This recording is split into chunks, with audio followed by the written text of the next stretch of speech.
esteja convosco. Ele está no meio de nós. Proclamação do Evangelho de Jesus Cristo segundo Mateus. Glória a vós, Senhor.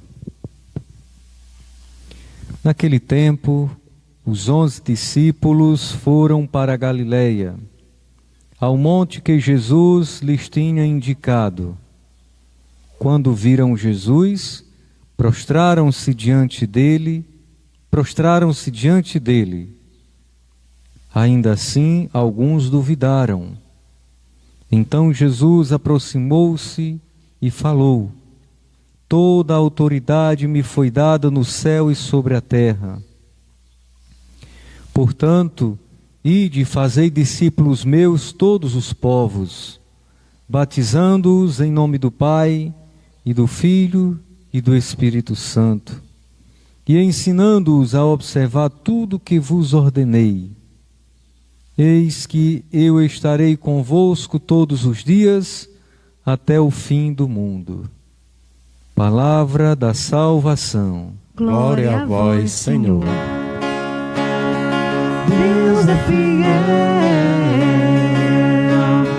Deus é fiel, Deus é sempre fiel, Deus é sempre fiel. Muito bem, queridos irmãos e irmãs, vocês que nos acompanham pelo Instagram e especialmente também vocês que nos acompanham pelo Face da Quase Paróquia de Santo Expedito.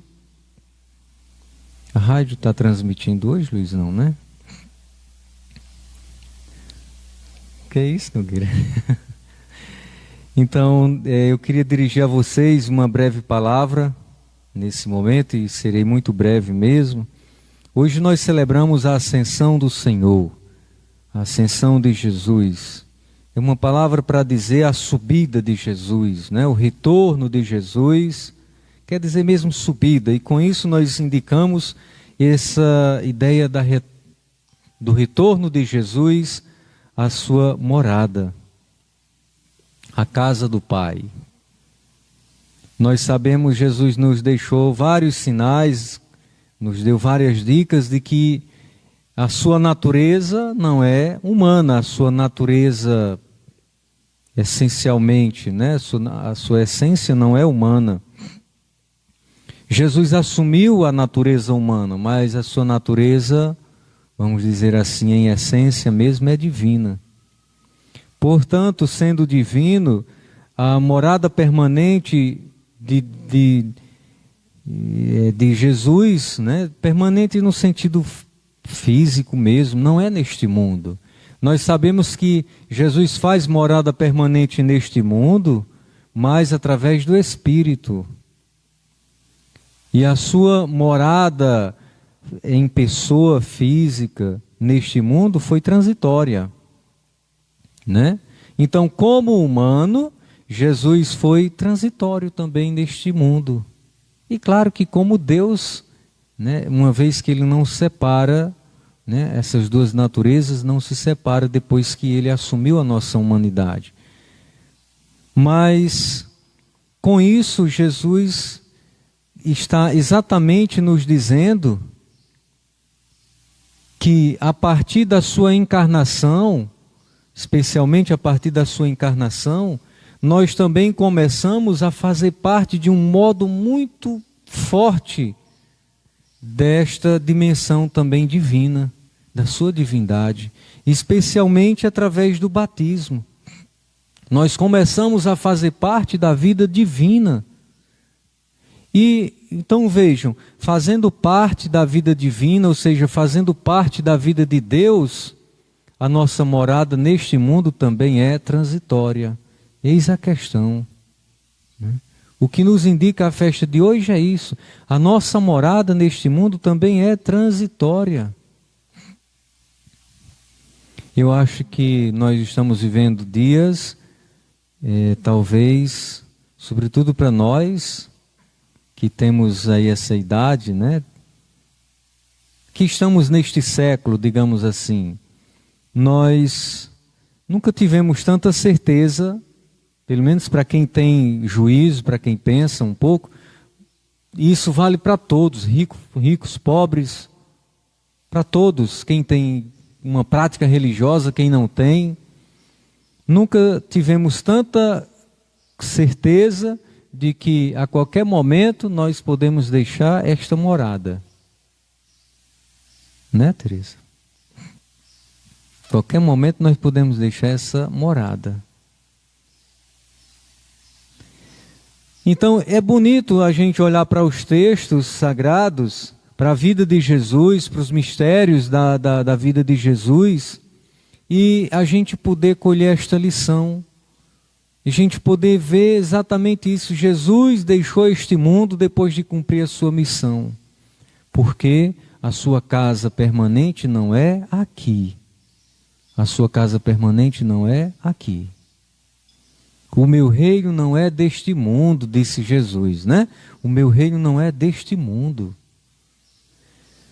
Agora, nós, mesmo não tendo morada definitiva neste mundo, nós devemos nos colocar em sentido de espera e também de prontidão.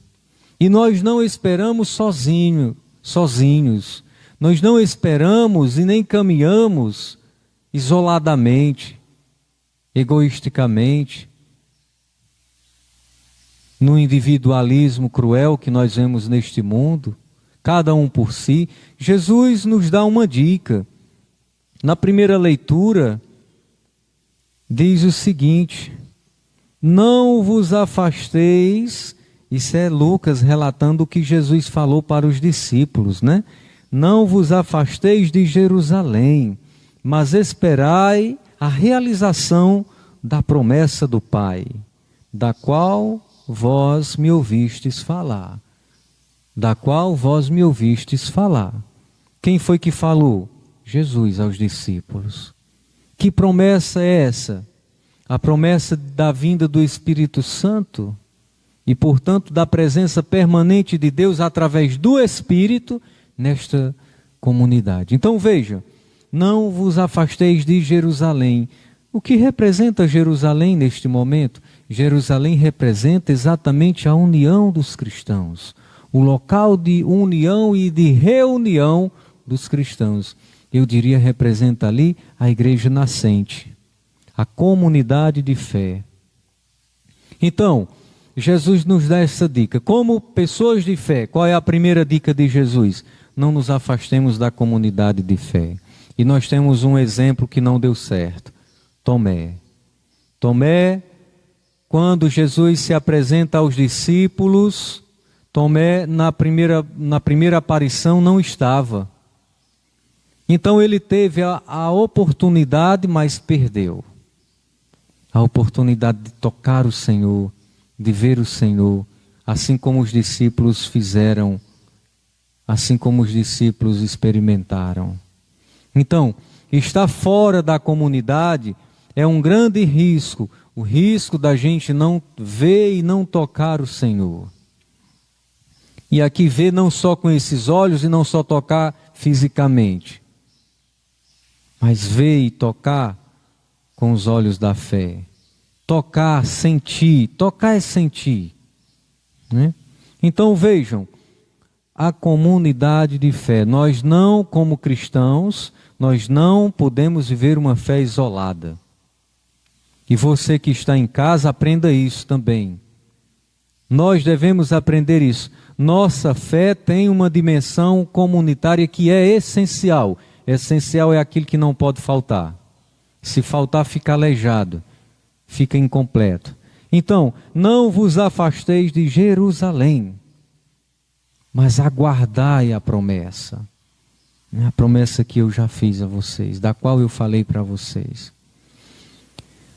Hoje, queridos irmãos e irmãs, a Jerusalém, para nós é a igreja. É a Jerusalém peregrina.